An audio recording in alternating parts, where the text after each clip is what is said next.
Hello and welcome to Just One More Watch. And welcome today to my review of the hottest new Seiko release of 2025.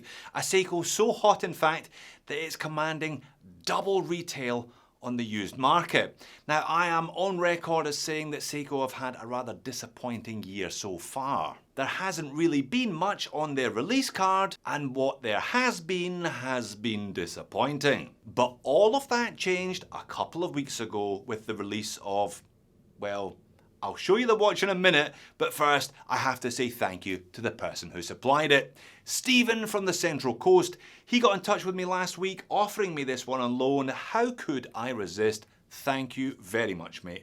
Much appreciated. So, what Seiko is it then?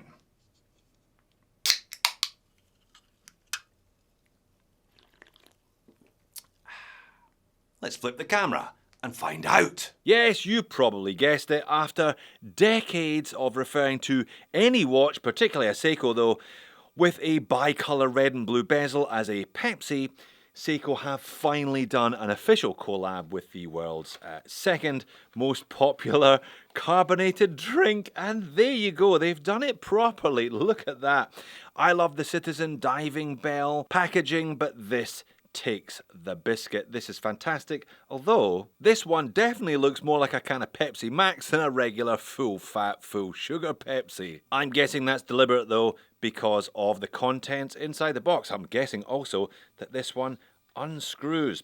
Now, they did two of these, both 7,000 units of each. The SRPL 99 is actually based in the smaller case, the 38mm case.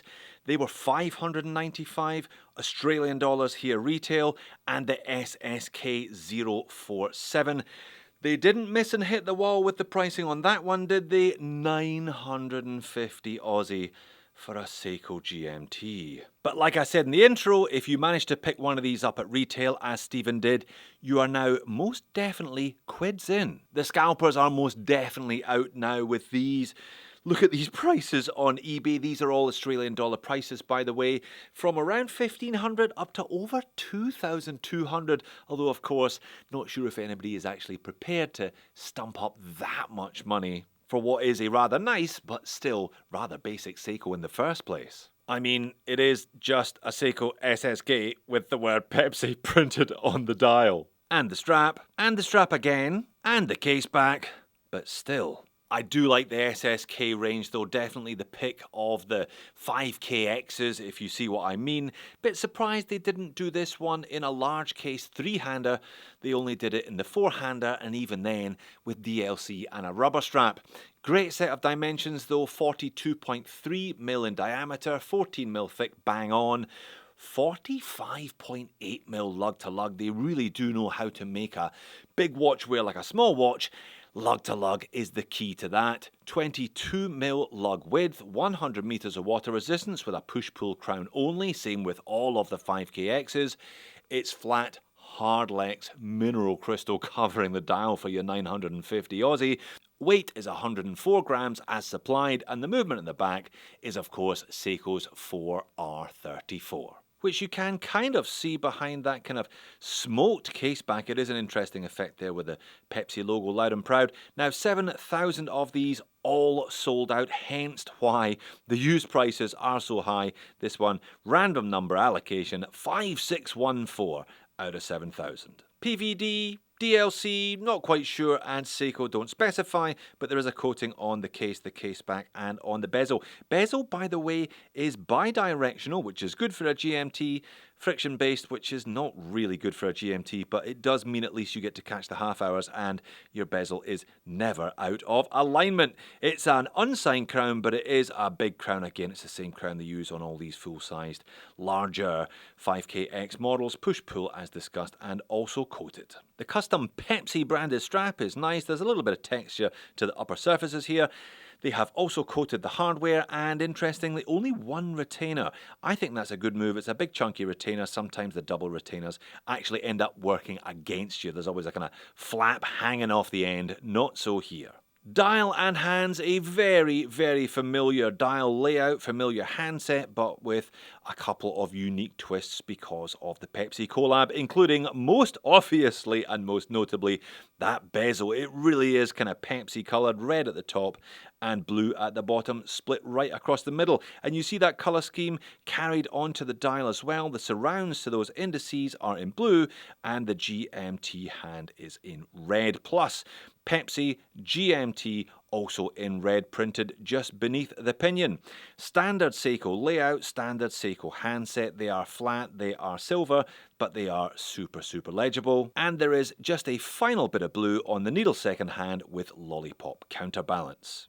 A cyclops over the date complication at 3 o'clock is going to be slightly controversial on any watch, and the SSK is no different. Personally, I quite like it. It really does add a lot of legibility to the date complication, particularly when you have two numerals rather than just the one. So the Seiko SSK Pepsi GMT, definitely a bit of a looker. Lume. Now the Lume is actually a lot better than I expected. I always say that Seiko's own proprietary Lume Bright, I must have looked at 100 watches with Lume Bright.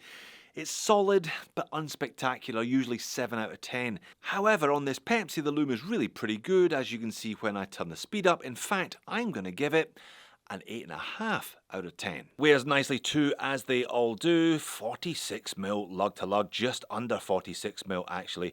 Fantastic choice by Seiko. Anybody who wants to buy and wear and enjoy this watch pretty much can do so, particularly on a rubber strap. There's no end-link complications that you sometimes get with a bracelet. 100 grams is also a pretty good weight compromise for a watch on a rubber strap. Again, not too light, not too heavy. Bit of wrist presence, but nothing overbearing. And the contemporary Seiko 5 range may not be out-and-out tool watches, but they certainly have plenty of tool watch DNA, and that shines through from the overhead shot. Super clear, super legible.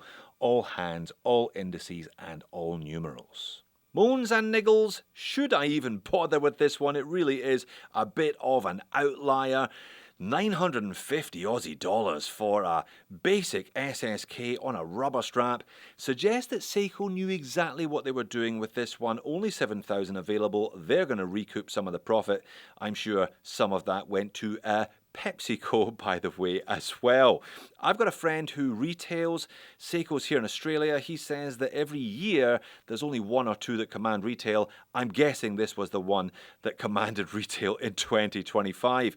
$950 and you're only getting Hardlex crystal. $950 and you're only getting a push-pull crown. $950 and you're not even getting a PVD bracelet or a DLC coated stainless steel bracelet with it.